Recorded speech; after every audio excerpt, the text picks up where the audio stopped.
Welcome to Mathematics with Tom. I am Tom, and today we are going to take a look at the complete solution to the matrix equation. So that's what we're going to do today. We're going to look at the complete solution, the complete solution to AX equals B. Now, we're actually going to find out quite a bit about this, in that what I'd like to do is this.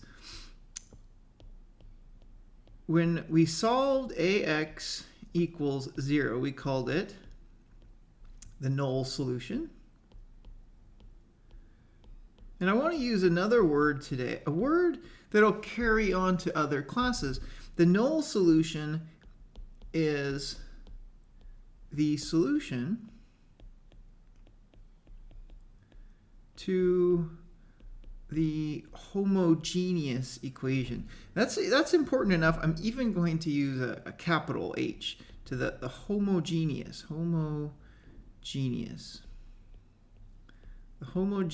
equation. And all that, equation.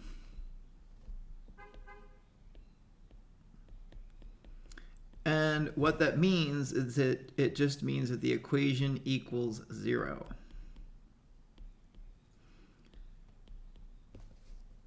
I don't know why I keep wanting to write an X for equation. The equation is 0. And it comes up often. It comes up in solving a quadratic. It comes up in solving differential equations, and it comes up right here, solving the matrix equation. So that we know how to find AX equals 0. So what I want to do is now let's find the complete solution. So the complete solution looks like this. It looks like the complete solution, I'm going to call it XC for complete. There's the homogeneous solution. I'm going to write it in this order, though. I'm going to write it as a particular solution plus a null solution. Those are its components. Now let's see why. So the first part, X particular solves AX equals B. Okay. X null solves AX equals 0. Oops, and I should put the particular and the null.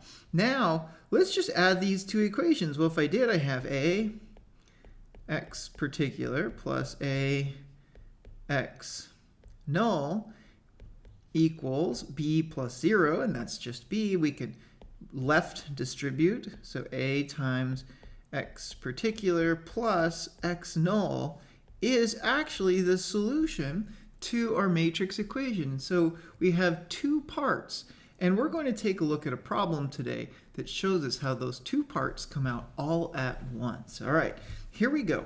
So we're going to solve this equation. I'm going to use it's AX equals B, and the A is 1, 1, 1, 2, 0, 1, 2, 3, 1, 2, 3, 5 times X, and X has components of X1, X2, X3, X4 equals, and then for the vector B, we'll write it as, so here's a good question for you, and I'll write it in a moment, and that is B, it's the vector B, does it have 3 components or does it have 4 components? That should be something. I'm going to take a sip of coffee while you ponder that in your mind.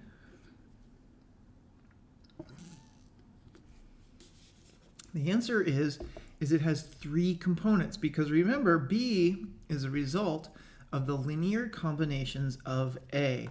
And so B, I'm going to write now, this is B, the vector up above, but I'm going to make this simple. I'm going to write A, B, C. So well, that might look a little confusing, but I think it's okay.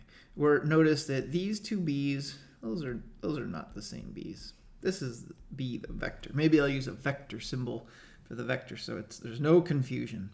Now, let's solve this. And when we solve this, we're going to begin with the augmented matrix. So let's take a look. 1, 1, 1, 2. And on the left-hand side, we get A. And then we have 0, 1, 2, 3, B. 1, 2, 3, 5. Now and C. Before I go further, I want to think about something here. Notice this. And let me do this in another color, maybe so we can see what was happening. I'm not trying to hide anything here. Notice that row 3 is equal to row 1 plus row 2. I mean, that's how I created it. So what does that tell us? Well, it tells us something about the column space. It tells us something about the solutions to B. That tells me then, or what I think this would suggest, is that this C right here, it also has to somehow, we should get row 1 plus row 2. In other words, it should be A plus B. That's my hunch. Let's see if that's correct. Let's follow this out. This is a great example to try this on. So my first row operation, and I'll write these out, is going to be, we're going to work with row 3. Notice my pivot is, oops, only my pivot here. So my pivot is the 1. I already have a 0 in the second row, so now I just need a pivot in 0 in the third row. So row 3, and we're going to subtract from it row 1. And I'm going to come down here. So copying all this, I have 1, 1, 1, 2, A. 0, 1, 2, 3, B. And then I have 1 minus 1 for 0, and that was by design, and that worked. Then I have a 2 minus 1 for a 1, a 3 minus 1 for a 2, 5 minus 2 for a 3, and now here's the one you have to make sure you don't forget about. The C minus the A. Row 3 minus row 1. Okay. Interesting. Well, notice what's going to happen. You can already see part of the result is that row 3, at least in the matrix, is going to go away. It's going to be a row of zeros. Well, how could I get that? I would take row 3. Let's work on row 3 by subtracting row 2. I think that should take us to where we want to be. Okay, I'm going to erase that silly little dash. So let's come down and let's work on this. I'm going to give myself, excuse me, some more space. How about 1, 1? My writing just got huge all of this, and I don't know why I did that. 1, 1, 1, 2, A, 0, 1, 2, 3, B, and then I get 0, 1 minus 1, 2 minus 2, 3 minus 3, and now we have to make sure we keep track of this. I get a C minus A minus B. That's my new augmented matrix. And I want to stop at this moment and just do a bit of some thought work. Here it is. Notice on this left-hand side, this in the matrix portion, let me do it this way. Do it in yellow here. So in this area over here, really this just boils down to this is 0 times x1. And this is a 0 times x2 plus 0x3 plus, it's also a 0x4, and somehow that has to equal C minus A minus B. Well, 0 times x1 is 0. Those are all zeros. On the left-hand side, this is 0. 0 equals C minus A minus B. And then if I solve this, look at what I get. I get C, it's a negative C, but then I'm going to multiply through by the negative, equals A plus B. And I think that was what our supposition was. Let's go back. Let's look. And there it is right there. C equals A plus B. Now, why is that so important? It's important because, and this is the key word, if, and I'm going to write this down here, if C is not equal to A plus B, well then I would have a 0 on the left-hand side of my equation and a number on the right-hand side of the equation. And that can't be solved. That would be a false statement. So if C does not equal A plus B, no solution. No solution. Another way of thinking of that, with that IE, is that B is not in the column space of the matrix A. That's another way of saying that. So there's no linear combination of those columns of that matrix that would get us that particular B. So first thing we noticed is this, and I'm going to summarize it again, or summarize this aspect of what we saw is a row of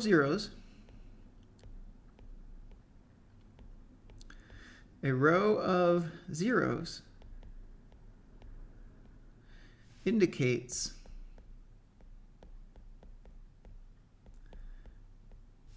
a limited column space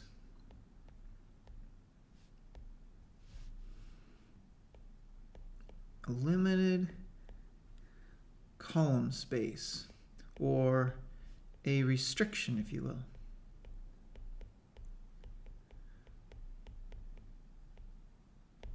Okay, so it is possible if you have a row of zeros that you're in a no solution situation. Let's move back up. Let's continue with our, so we are in, this is not, doesn't look very good, but this is really UC. This is our upper triangular matrix now. It's the most upper triangular it could be. Now, what we want to do is we want to continue to take this all the way to R. And we do that by looking at our pivots.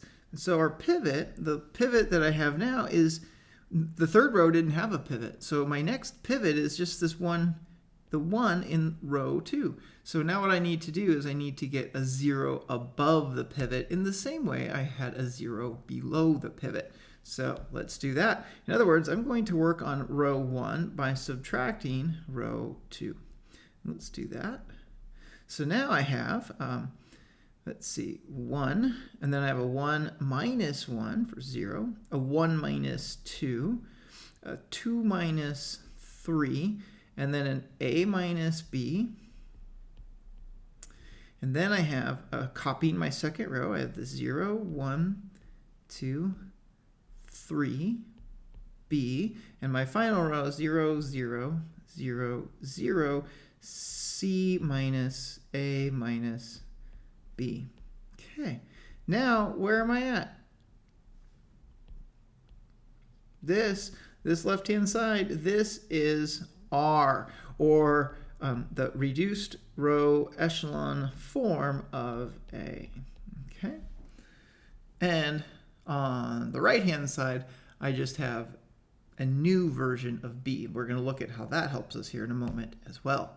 So what I would like to do at this moment is we're going to write the solution. So we can now write the solution. And it's not just the solution, it's the complete solution. That's what we were after. Let's see how that comes together. Well, remember this. We have, before we go on, let's make a few notes here I think are in good order. The first one is that pivots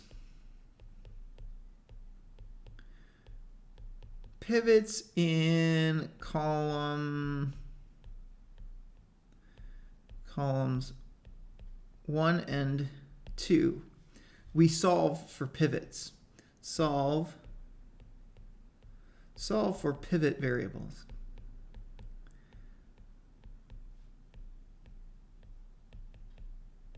And in this case, since the first pivot is in column 1. That would be for the x1 variable. The second pivot is in the second column, so that would be for the second variable. And look at that. So solve for pivot variables. That's going to be x1 and x2. And then notice this. What about x3 and x4? x3 and x4, these are free variables. These are free variables. Okay, so let's see how we solve this. So here's how it goes. I'm going to write this in the following way. So let's write it this way. I'm going to kind of note it. Yeah, I fear going too quick. We'll just take a step. Let's write this out.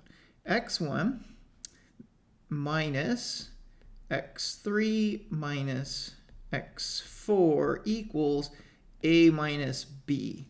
So what we'll do on the next one, you'll see we'll go a little bit quicker, is I'm just going to write my pivot variable on the left, and I'm going to automatically move my free variables to the right. In other words, I'm going to write it like this. x1 equals a minus b plus x3 plus x4.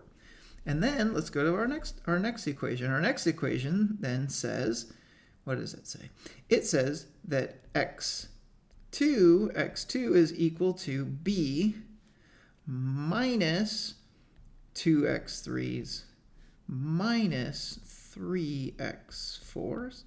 And then I find it easier to identify those free variables in the sense that they're part of the solution. In other words, x3 is whatever it wants to be. And x4, same thing. There we go. We're almost done. Because what have we just written right here? These here, now we've just found the components of x.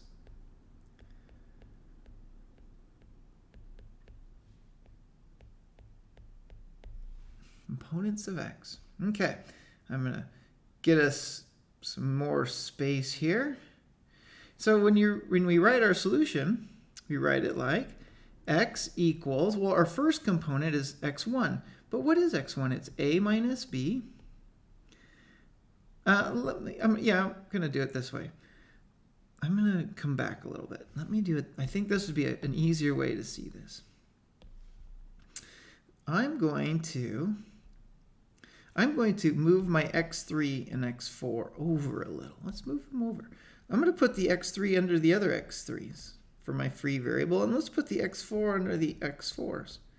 Well, when I do that, now it's easier to see than to try to unravel this. And what is it that we're trying to see? Notice this. Look, I have a column here that has no variables. Then I have a column here. It's all in terms of x3s. And then I have a third column. It's all in terms of x4s. And you would say, well, what about those spaces? We'll just put a 0 in there. You could have a 0x3, a 0x4. Okay, it looks like a kind of like ghost variables there. So let's write x, and let's write it in those vectors. So in other words, and I'm going to remind us, x has components of x1, x2, x3, x4. And when we write these out, so our x1, our first vector now is a minus b, b, 0, 0. Plus, I'm going to factor out my x3 because that's common in all these components. Well, I have a 1, a minus 2, a 1, and a 0. Plus, I have x4. Well, what is x4? x4 is going to be a 1, a minus 3, a 0, and a 1. Now we've done it. You might say, well, what have we done? I'll show you what we've done. We've just found the complete solution because these two pieces here these two pieces here, these are the solution to the homogeneous equation, ax equals 0. And this first one is the solution to ax equals b. In other words, this is x particular plus x null. There it is. That's the complete solution.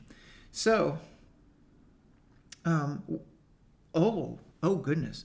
That makes me have a good question for you. We saw in a previous lesson that the null space is actually a space of vectors. It functions as a vector space. And so I have a question to you. Is my complete solution xc? I'll write x complete over here. Is x complete a subspace? Interesting question, isn't it? Well, the answer is no. Let's see why. Well, think about this. So I have this first vector, my x particular, and I don't know exactly where it goes, but I'm going to draw, let's get some colors here. So here's my x particular. Here's the origin, so there's my 0 vector. Here's x particular, so I'm going to draw it down. I'm going to put it x over here, x particular. And now, so let's just look at what this problem does. It says start with x particular. Okay, we did. And then what are you going to do to it? Well, now you're going to add on in orange. You'd always add on in orange.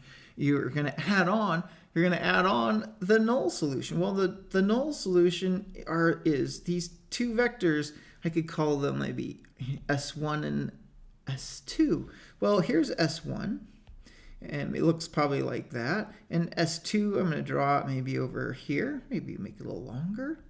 That's S2, my second special solution. Well, what do they make? What if you add those two?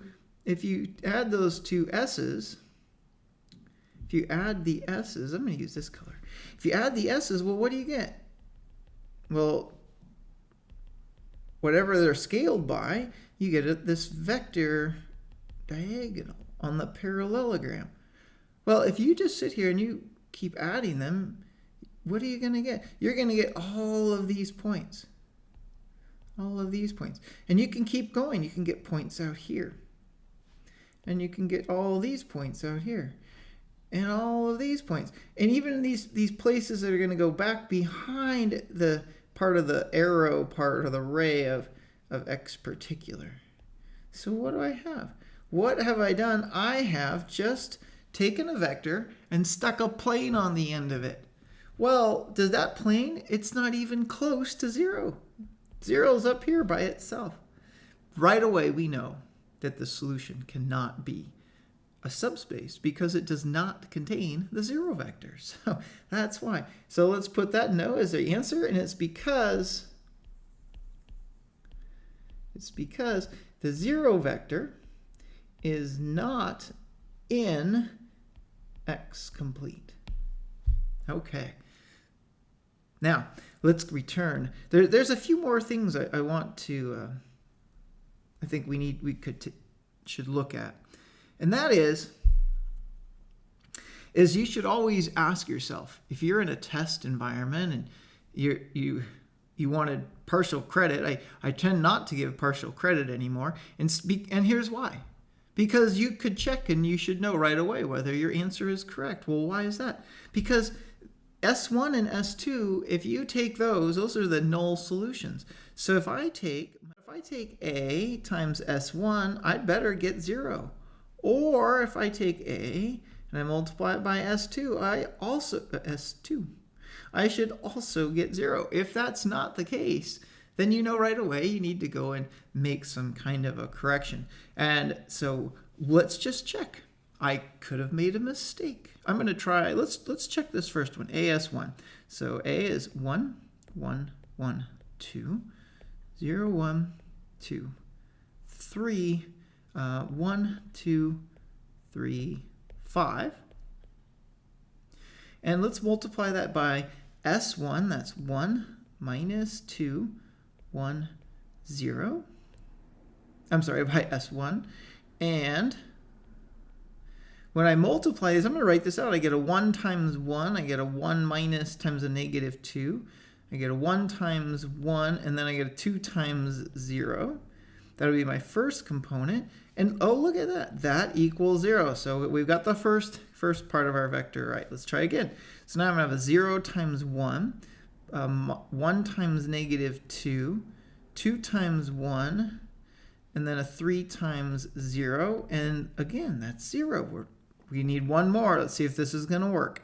I have a 1 times 1, a 2 times negative 2, a 3 times 1, and then a 5 times 0. And sure enough, it worked.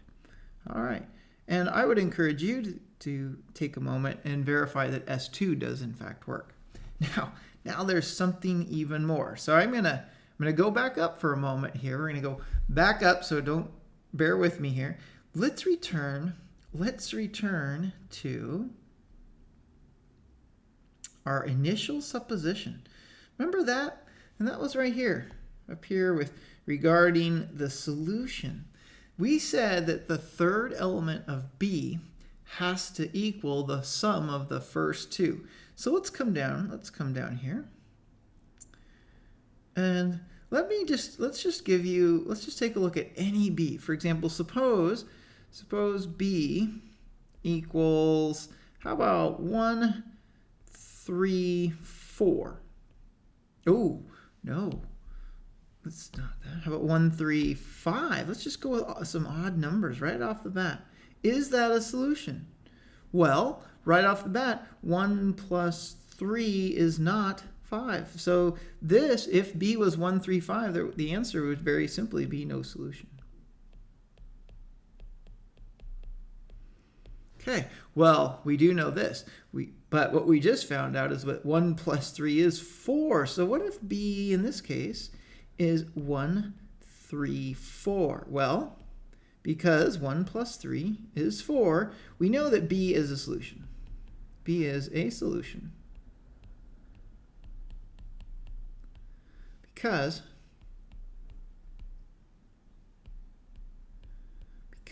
1 plus 3 is 4. Now, we know even more. What is the solution? What is the solution to